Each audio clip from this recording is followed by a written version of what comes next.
Em nome do Pai, e do Filho, e do Espírito Santo. Amém. Evangelho de Jesus Cristo segundo São Lucas. Glória a vós, Senhor. No 6º mês, o anjo Gabriel foi enviado por Deus a uma cidade da Galiléia chamada Nazaré, a uma virgem prometida em casamento a um homem chamado José. Ele era descendente de Davi e o nome da virgem era Maria. O anjo entrou onde ela estava e disse: Alegra-te, cheia de graça, o Senhor está contigo. Maria ficou perturbada com essas palavras e começou a pensar qual seria o significado da saudação. O anjo então disse-lhes: Não tenha medo, Maria, porque encontraste graça diante de Deus. Eis que conceberás e darás à luz a um filho, a quem porás o nome de Jesus. Ele será grande, será chamado Filho do Altíssimo, e o Senhor Deus lhe dará o trono de seu pai Davi. Ele reinará para sempre sobre a descendente de Jacó, e o seu reino não terá fim. Maria perguntou ao anjo: Como acontecerá isso, se eu não conheço homem algum? O anjo respondeu: O Espírito virá sobre ti, e o poder do Altíssimo te cobrirá com a sua sombra. Por isso, o menino que vai nascer será chamado Santo Filho de Deus. Também Isabel, tua parenta, concebeu um filho na velhice. Este já é o 6º mês daquela que era considerada estéril, que para Deus nada é impossível. Maria então disse: Eis aqui a serva do Senhor. Faça-se em mim segundo a tua palavra. E o anjo retirou-se. Palavra da salvação. Glória a vós, Senhor. Meus irmãos, 20 de dezembro, sexta-feira, Evangelho de São Lucas, capítulo 1, 26 a 38, é a passagem da anunciação do anjo Gabriel à Santíssima Virgem Maria. Quanto mais nós estamos nos aproximando do Natal, ou seja, da primeira vinda de Cristo nesse mundo, o texto do Evangelho está girando em torno da narrativa do mistério da encarnação. E eu gostaria hoje de trazer isso para nós, né? Porque veja, o mistério da encarnação, um Deus que se fez homem, quando a gente diz isso, pode parecer e soar muito tranquilo, mas, meus irmãos, esconde aqui um mistério tremendo. Veja, aquele que nasceu de Maria é Jesus. E as pessoas dizem: é Jesus. Pois é, mas aquele que nasceu de Maria, ele é a segunda pessoa da Santíssima Trindade. Tem duas naturezas? Sim, mas é uma única pessoa. Quando nós olhamos para Jesus, nós não perguntamos o que é. Nós perguntamos quem é esse. Quem é esse aí? Quem é o Filho de Maria? Ele é a segunda pessoa da Santíssima Trindade. Por isso a Igreja, desde os seus primórdios, ela combateu, veementemente as heresias cristológicas dos primeiros séculos. Ora, uma vez que a Igreja ela teve a paz de Constantino a partir do Édito de Milão, a partir de 313, quando a Igreja teve liberdade de culto, poderíamos dizer assim, né? Que fique claro, não foi Constantino que tornou o Império Romano cristão, não, ele deu a paz, né? A paz de Constantino, porque a perseguição até 313 estava dura. Vamos lembrar aí que nós temos aí para trás São Sebastião, São Jorge, Santa Ágata, Perpétua de Felicidade, Santa Inês, Santa Luzia, né? Que morreram mártires. São Jorge, né? Perseguição de Nero, Diocleciano, Calígula e Companhia Limitada ao longo desses séculos. A Igreja, então, ela não estava nem tempo para colocar para fora aquilo que viria depois com a paz, que logo que surgiu a paz, surgiu junto aí as heresias cristológicas. Heresias que dizia, como a de Arion, por exemplo, que Jesus não era Deus. Jesus era como se fosse um iluminado, né? Um profeta, alguém grandioso, alguém iluminado por Deus, mas não Deus.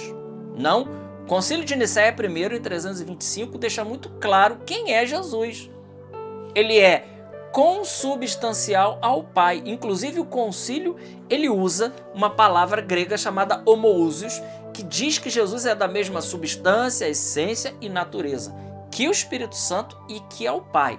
E que não existe hierarquia nas pessoas da Trindade. E que Jesus ele é Deus de Deus, luz da luz, Deus verdadeiro de Deus verdadeiro, gerado, não criado, consubstancial ao Pai.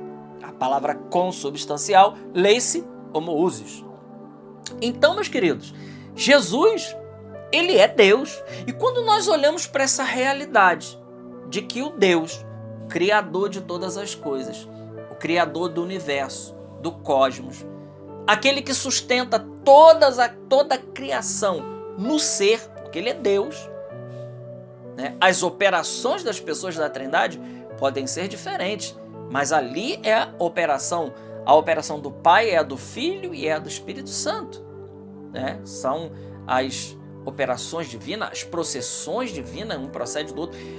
Eu não quero entrar aqui nessa questão teológica, mas para dizer, ele é Deus. Aquele filho de Maria, aquele menino que se fez frágil, se fez homem, assumiu a nossa carne, veio viver a nossa pobreza.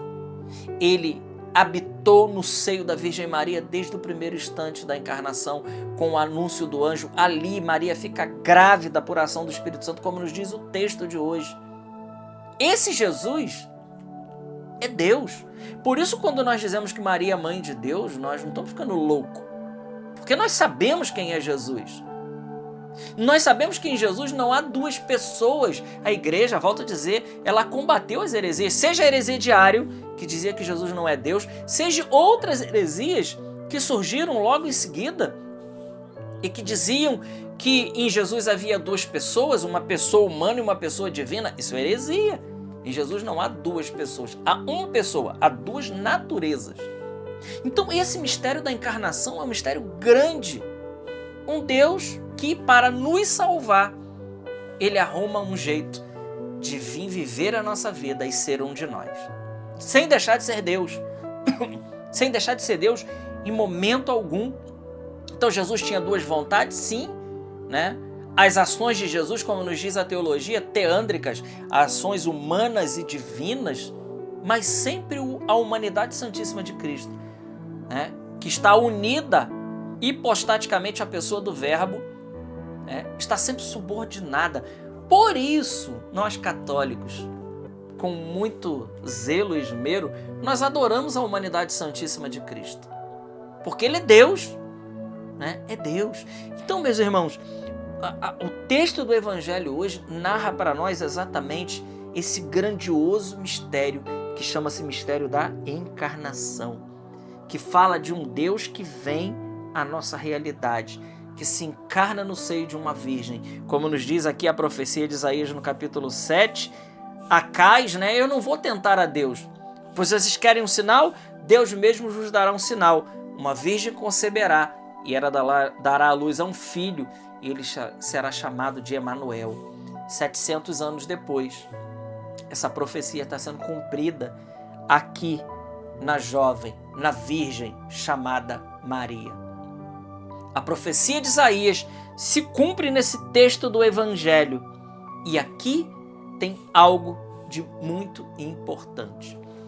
Tudo isso é maravilhoso, mas isso daqui requereu, isso aqui precisou de um sim de uma criatura chamada Nossa Senhora. Essa que era escolhida, ela tinha escolha. Sim, Maria tinha escolha. Essa escolhida tinha escolha, né? Ela tinha escolha. Ela podia dizer não.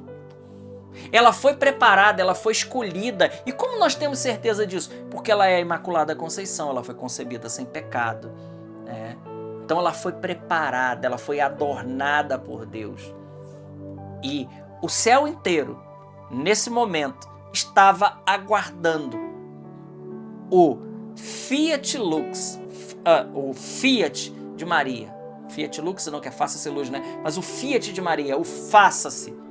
Faça-se em mim, né? Segundo a tua palavra. O céu, os anjos, né? Estavam ali, aguardando. Quando Gabriel visita Maria, ela diz então: eis aqui a serva do Senhor, faça-se em mim segundo a tua palavra. E é interessante que uma das coisas que a gente não pode perder de vista, né, é a liberdade. Esses dias mesmo meditava muito disso, né? Porque as coisas que acontecem no mundo, né? Deus poderia intervir? Sim. Sim, ele poderia intervir, sim. Ele poderia evitar que aquelas coisas acontecessem. Mas Deus estaria tolhindo algo em nós chamado liberdade. Algo maravilhoso que Ele nos deu. E Ele quer que a gente use a liberdade com sabedoria. Por isso Maria, que tinha toda escolha, poderia dizer não, né? Ela disse: eis aqui a serva do Senhor. Faça-se em mim segundo a tua palavra. E o grande mistério da encarnação acontece. Meus irmãos, meditemos isso hoje. Pensemos nisso hoje. Nesse tão grande mistério que se aproxima o dia de Natal. E é tempo da gente recordar as maravilhas de Deus e esse tão grandioso mistério que é o mistério de um Deus que vem viver a nossa vida e assume a nossa natureza humana. Glória ao Pai, ao Filho e ao Espírito Santo, como era no princípio, agora e sempre. Amém. Salve Maria Imaculada.